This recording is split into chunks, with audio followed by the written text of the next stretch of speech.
മുഖ്യമന്ത്രി സ്ഥാനത്തിനായി ഒരാളും പിണങ്ങില്ല. ഇത് ടീം UDF VD സതീശൻ. അടുത്ത നിയമസഭാ തെരഞ്ഞെടുപ്പിൽ 100-ലധികം സീറ്റുകൾ നേടി UDF അധികാരത്തിൽ വരുമെന്ന് പ്രതിപക്ഷ നേതാവ് VD സതീശൻ. ബത്തേരിയിൽ നടന്ന കോൺഗ്രസ് ലീഡേഴ്സ് മീറ്റിൽ സംസാരിക്കുകയായിരുന്നു അദ്ദേഹം.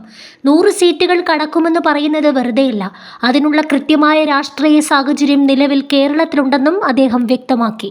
നിലവിലെ LDF സർക്കാരിനെ താഴെ ഇറക്കാൻ UDF മാത്രമല്ല, കേരളത്തിലെ ജനങ്ങളും ആഗ്രഹിക്കുന്നുണ്ട്. ആ ആത്മവിശ്വാസമാണ് 100-ലധികം സീറ്റുകൾ ലഭിക്കുമെന്ന് പറഞ്ഞതിന് പിന്നിൽ.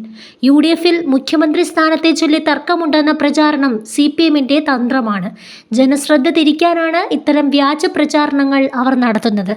UDF അധികാരത്തിൽ വന്നാൽ സംസ്ഥാനത്തെ നികുതി വരുമാനം വർദ്ധിപ്പിക്കാനുള്ള നടപടികൾ സ്വീകരിക്കും.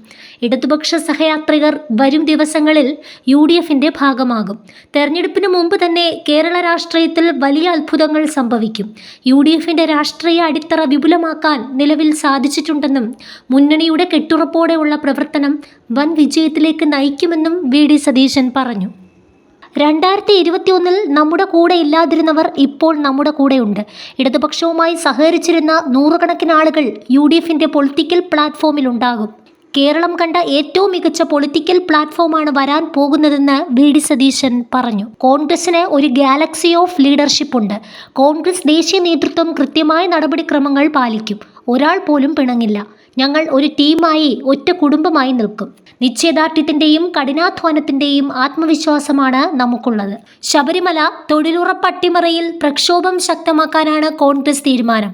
ഫെബ്രുവരിയിൽ പ്രതിപക്ഷ നേതാവിൻ്റെ നേതൃത്വത്തിൽ കേരള യാത്ര നടത്താനും തീരുമാനമായിട്ടുണ്ട്.